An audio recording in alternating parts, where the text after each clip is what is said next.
Amantes del derecho, un saludo muy cordial. Hoy es 29 de noviembre de 2024 y este vídeo aborda un tema de actualidad. Se trata de una sentencia del Tribunal Supremo publicada este mismo mes que introduce un nuevo requisito en la forma del despido disciplinario. Pero eso afecta a toda la práctica profesional laboral. Efectivamente, tanto a los profesionales laborales de la empresa como a los abogados laboralistas y técnicos en relaciones laborales que actúan en el foro, como a los jueces al resolver los pleitos de despido. Y además, esto es urgente, señoría. Ya está en aplicación. Estamos aquí, atentos a su respuesta. Exacto. Díganos qué ha causado este cambio. Se trata de la sentencia del Tribunal Supremo de 18 de noviembre de 2024, que mediante la aplicación directa del artículo 7 del Convenio 158 de la OIT ha establecido un nuevo requisito de forma al despido disciplinario. En concreto, la audiencia previa a la carta de despido. Naturalmente. Ahora bien, ¿cómo organizamos esto? Pues mira, primero vamos a ver el cambio legal, después vamos a ver el cambio de la forma del despido y después vamos a desarrollar una opinión crítica sobre todo ello. Porque ya adelanto que no coincido mucho con el cambio. Esto me intriga aún más. Vamos a ver entonces cómo es el cambio legal. El cambio legal. El cambio legal consiste en la aplicación directa del artículo 7 del Convenio 158 de la OIT, que dice: no deberá darse por terminada la relación de trabajo de un trabajador por motivos relacionados con su conducta o su rendimiento, se está refiriendo al despido disciplinario sin lugar a dudas, antes de que se haya ofrecido la posibilidad de defenderse de los cargos formulados contra él, a menos que no pueda pedirse razonablemente al empleador que le conceda esta posibilidad. Pero, ¿podrías explicar eso de la aplicación directa? Vamos a ello. Este convenio trata sobre la terminación de la relación del trabajo por iniciativa del empleador. Se acordó en el seno de la OIT en 1982 y se publicó en nuestro BOE y entró en vigor en 1985. Sobre esa base, sabemos que una vez publicado en el BOE, el convenio internacional es derecho interno. Claro que lo sabemos. Está en el artículo 96 de la Constitución. Y no olvidemos el artículo 1 del Código Civil. Vale, listos.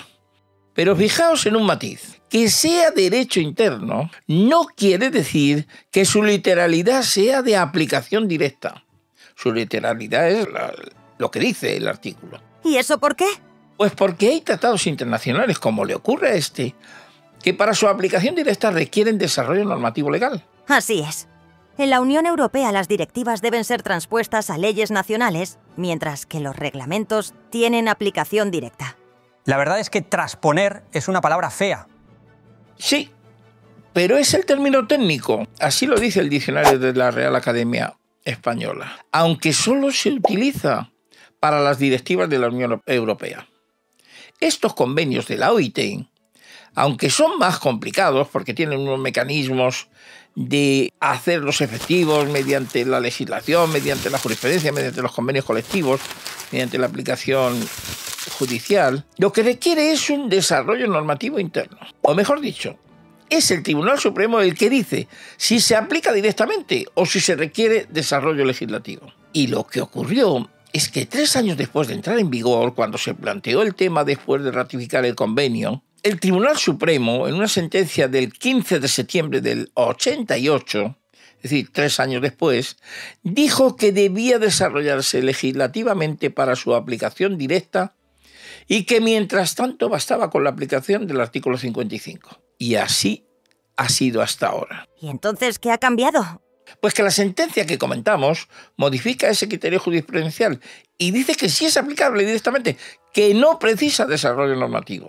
Y precisamente ese es el cambio legal. Entonces, la sentencia de 1988 decía que el convenio de la OIT no era de aplicación directa porque necesitaba desarrollo normativo y se cumplía aplicando el artículo 55 del Estatuto de los Trabajadores. Pero la nueva sentencia cambia ese criterio y establece que para cumplir el convenio hay que aplicar directamente su artículo 7 sin necesidad de desarrollo normativo. Así que, visto el cambio legal, vamos a ver ahora cómo cambia la forma del despido disciplinario. El cambio de la forma del despido. Para explicar el cambio de la forma del despido voy a desarrollar 3 epígrafes. El primero voy a proponer 2 consideraciones previas. En el segundo, un esquema de la regulación de la forma en el artículo 55 del Estatuto de los Trabajadores. Y en el tercero, voy a describir la nueva forma. Venga, vamos a matizar, señoría. Consideraciones previas.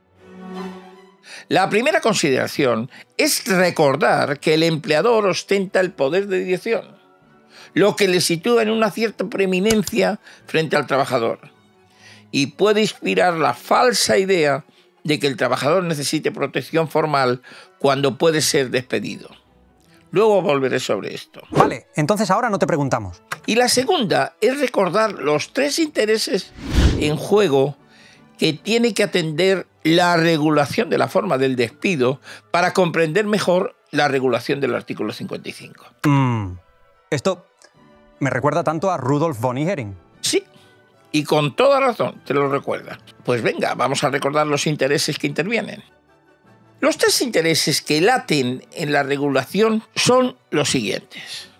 En primer lugar, los del empresario. El empresario, en esencia, lo que le interesa, lo que necesita, es poder saber lo que ha pasado mediante la investigación pertinente. Y también le interesa acumular las pruebas para, si después tiene que enfrentarse a la impugnación del despido en juicio, tener material probatorio con el que defenderse. Aquí hay que tener en cuenta que, aunque sea algo patente como pueda ser una agresión, lo que haya ocurrido como causa de despido, siempre hay que recopilar alguna información.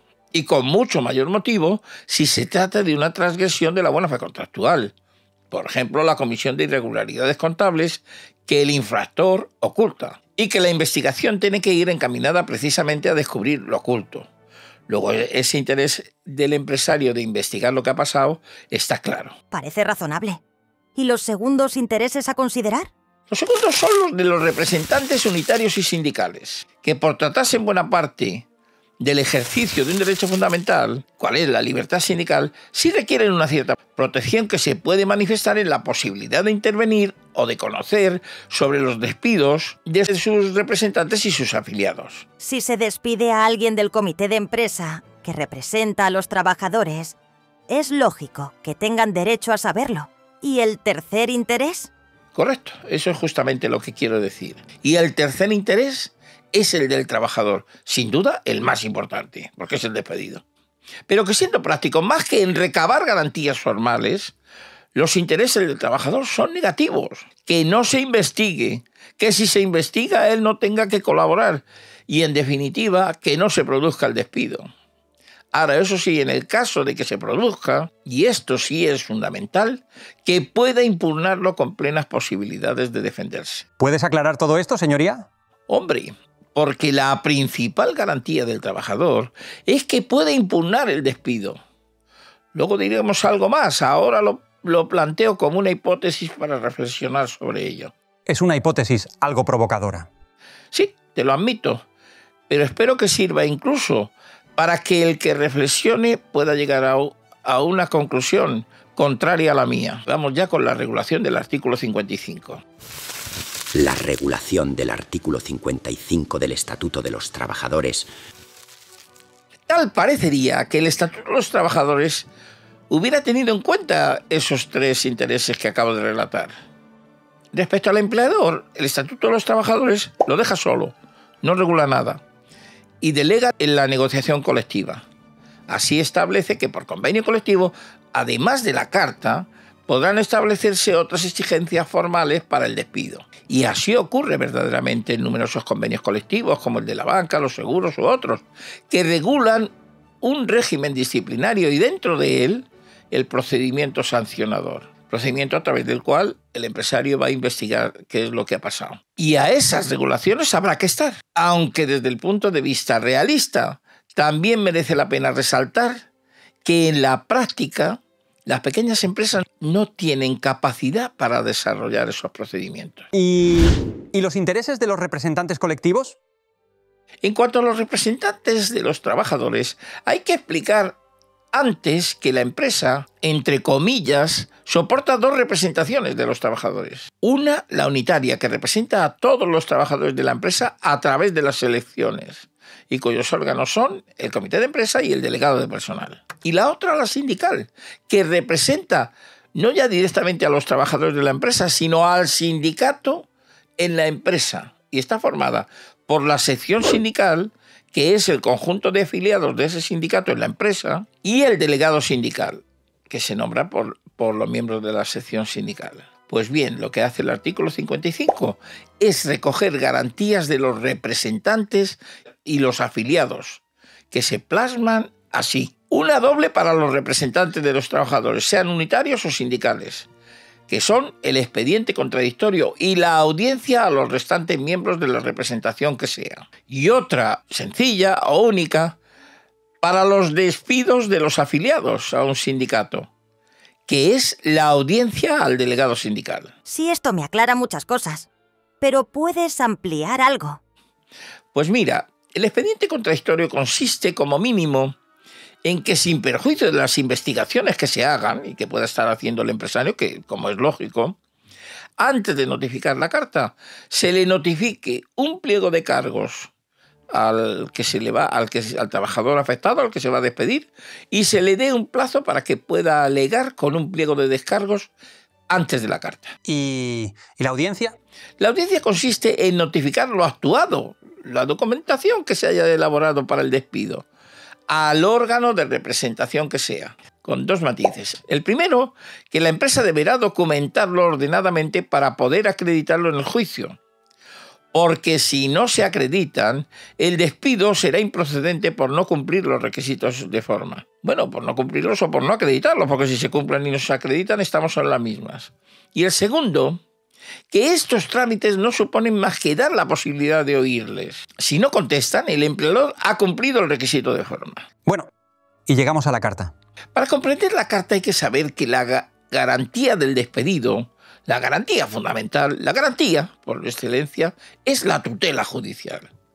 Su control jurisdiccional mediante la impugnación del despido. Todo lo relativo al mismo se puede controlar en el juicio y nada es imprescindible antes, para que ese control se pueda ejercitar en su plenitud. Pues bien, el mecanismo adecuado para acceder a la tutela judicial, es la carta de despido. Pero, ¿cómo funciona esta garantía? Pues fíjate, la carta tiene 3 requisitos: ser por escrito, fijar la fecha de efectos y redactar con claridad los hechos que se le imputan como incumplimientos que constituyen la causa de despido. Y con esos requisitos el trabajador no tendrá límites para su defensa en juicio. Fijaos que en primer lugar sirve de prueba para el hecho del despido, lo que ya por sí mismo le quita esa carga al despedido. Además delimita los hechos que lo justifican. Y si a eso le añadimos que la carga de la prueba en el juicio corresponde al empleador, se puede concluir que la carta es la primera piedra para que el despedido pueda defenderse. Después vendrán las circunstancias de cada caso y habrá que atenderlas. Entonces, ahora vamos con los cambios que establece el artículo 7. Efectivamente, la nueva forma del despido. La nueva forma del despido. ¿Qué aporta el artículo 7? Pues justamente lo que dice el propio artículo 7, que antes de la entrega de la carta, porque la carta desde luego continúa, de eso no cabe la menor duda, se le haya ofrecido al trabajador al que se va a despedir la posibilidad de defenderse de los cargos formulados contra él. Daros cuenta que ya se ha investigado y ya se ha elaborado unas imputaciones que son las que al final previsiblemente irán en la carta. ¿Y qué hay que hacer? Hombre, en realidad no habla ni de expediente contradictorio ni de audiencia, que es lo que habíamos visto que hacía el artículo 55. Pero como sí menciona los cargos formulados contra él, creo, como la propia sentencia que analizamos, que lo que hace es extender el expediente contradictorio a todos los trabajadores. Pero, ¿establece la forma en la que debe hacerse efectiva este requisito de forma? No. Para su cumplimiento no se requiere una forma concreta, por lo que podría hacerse mediante una mera conversación entre el empleador y el trabajador. Pero ojo, que esto no quiere decir que no se tenga que probar en el juicio, y por eso es preferible hacerlo siempre por escrito, de forma que figure en prueba documental. Porque lo que también está claro es que si no se cumple y no se acredita en el juicio, el despido se declarará improcedente. Y también hay que tener en cuenta que su cumplimiento es indiferente del uso que haga el trabajador. Una vez hecha la oferta, el empleador ha cumplido el requisito de forma. Esto sí es común con lo que pasaba con el expediente contradictorio y la audiencia. Se podría decir entonces que se trata de un requisito formal más del despido disciplinario, que ya existía para algunos y que ahora se extiende a todos. Eso es exactamente lo que dice. Y lo dice, además, la propia sentencia. Pero, un momento. Falta un matiz. Habla también de una excepción. Sí, el artículo 7 matiza que el requisito se debe cumplir a menos que no pueda pedirse razonablemente al empleador que le conceda esa posibilidad. Para hacernos una idea, por ejemplo, en el caso de la sentencia, dice que es razonable que en ese caso no se le concediera la audiencia porque estaba vigente la anterior jurisprudencia que no la requería. Además, el TS también matiza y dice que esa excepción no impide la aplicación directa del artículo 7, porque se aplicará en función de las concretas circunstancias que rodeen el caso. O sea que en caso de que no se haga, el empleador tiene que acreditar en el juicio las circunstancias por las que no lo ha hecho. En efecto, esa excepción de no cumplir el requisito de forma no evita que se tenga que acreditar que no se ha podido cumplir. Por eso, muchos matices acaban convirtiéndose en complicaciones para el juicio. Para terminar, ¿nos podrías dar un modelo como ejemplo? De acuerdo. Fijaos, aunque figura en la pantalla, más o menos el modelo podía ser así. En primer lugar, había que fijar el lugar y la fecha, y el contenido podría ser el siguiente. Muy señor mío, se dirige la empresa al trabajador. La empresa, antes de proceder a su despido, le comunica los siguientes cargos contra usted. Y ahí se ponen los cargos que sean en cada caso. Y se puede cerrar diciendo, de conformidad con el artículo 7 del convenio de la OIT número 158, tiene la posibilidad de defenderse de dichos cargos hasta el final de la jornada del día tal XXX. Se le puede dar 3 días laborables y luego hacer, eso sí, la diligencia de notificación, que es lo que tiene que acreditar, que se ha notificado al trabajador. Recibí el día tal, a tal hora, el trabajador. Firmado. Pues para terminar, ¿cuál sería tu opinión? ¿Porque decías que no estabas muy de acuerdo? Opinión crítica. Sí, soy crítico porque creo que hay una confusión de fondo en esta garantía. A ver, explícate, señoría. La sentencia dice que se atiende a un criterio de equidad, permitiendo al trabajador que alegue lo oportuno en relación con hechos merecedores de ser sancionados y lo haga ante quien tiene el poder disciplinario antes de que éste adopte la medida, de forma que el empleador no pueda adoptar decisiones definitivas al respecto, que con ese conocimiento que obtiene con esa audiencia que se le da al trabajador que va a ser despedido, dice la sentencia, a lo mejor no hubiera tomado la decisión de despedir. Y que se presenta así como un acto formal dentro del ejercicio legítimo del poder disciplinario del que es titular la empresa. Esto es lo que dice la sentencia. Pues bien, fijaos bien que la sentencia parte de una situación en la que el empleador ya sabe los incumplimientos que le va a imputar al despedido. Pero antes de tomar la decisión definitiva, le obliga, el artículo 7, al empresario, a darle la oportunidad al trabajador para que le pueda dar a conocer algo que si se hubiera sabido antes no lo hubiera despedido. Bueno, pues todo esto no me parece realista. ¿Y esto por qué? Primero, porque esta decisión del empresario no es definitiva, sino esencialmente es una decisión impugnable. La decisión definitiva vendrá cuando se concilie o en la sentencia que resuelva sobre el despido. Segundo, porque es rarísimo que se den esas circunstancias. Pues cuando se hace la carta de despido, normalmente el empresario sabe la versión del trabajador. o ha podido saberla antes de ese último momento. Y por último, porque esa idea de que a lo mejor no se hubiera producido si hubiera conocido las razones del trabajador, la única aplicación práctica que podría tener es la de deshacer un malentendido, lo que en la práctica es una posibilidad inexistente. En mi experiencia, algún despido he tenido que había malentendidos por medio, pero que haya un malentendido sobre la causa de despido, la existencia de la causa de despido, yo creo que en la práctica está muy lejano. Hombre, pensándolo bien. Pero lo más importante es que ofrecer esa posibilidad de defenderse va en contra de la lógica jurídica del imputado ante el que se va a decidir sobre la imputación. ¿Y esto a qué se debe?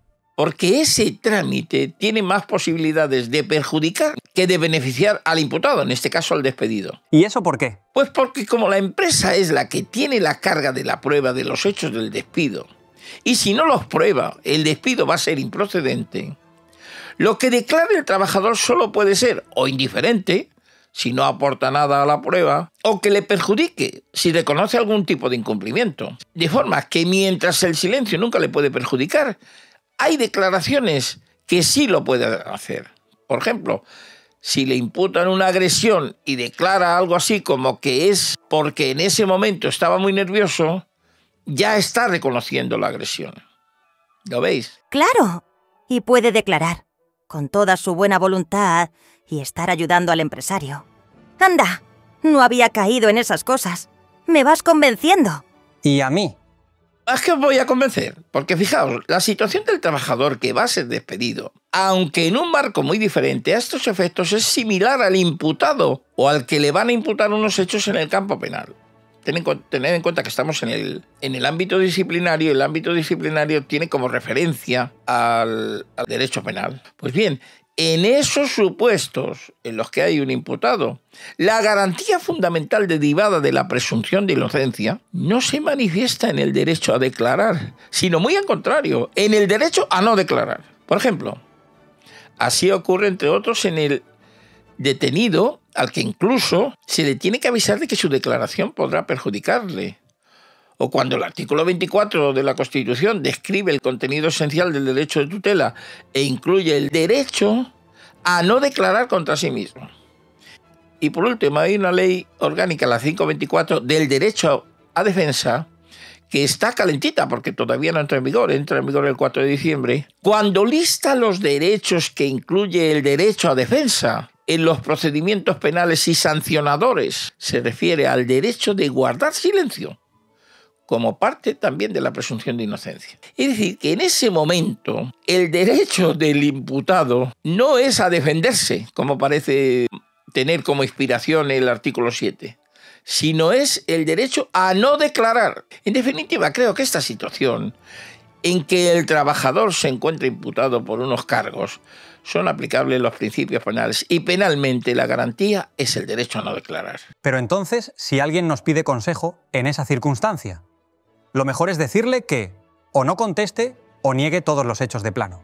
Pues hombre, puede haber excepciones muy excepcionales, pero en términos generales creo que sí. ¿Creo que sí o sí? Sí. Pero, en todo caso, a partir de ahora, el empleador debe incluir este trámite en todos los despidos disciplinarios. Eso desde luego. Y además, después tiene que probarlo en el juicio que lo ha hecho, porque si no el despido será improcedente, ya lo hemos visto. Pues, ¿sabes lo que te digo? Que estoy de acuerdo contigo, señoría. Y yo también. Pues ahora, con esas sencillas reflexiones, damos por concluido este vídeo. Epílogo. Por cierto, que la OIT es una organización internacional, como su nombre indica, que aunque está integrada en la ONU, proviene del final de la Primera Guerra Mundial y fue creada en 1919 en el Tratado de Versalles. Tiene la peculiaridad de que está integrada no solo por representantes estatales, sino por representación tripartita de estados, organizaciones empresariales y organizaciones sindicales. Ha elaborado 190 convenios, de los cuales España ha ratificado 139. Y sigue en plena actividad. De hecho, los dos últimos convenios ratificados por España sobre salud y seguridad, uno en la construcción y el otro en la agricultura, han sido ratificados el 12 de junio de 2024. En general, estos convenios tienen poca incidencia en España porque nuestra legislación cumple de antemano con los convenios a los que se llega sobre las más diversas materias laborales.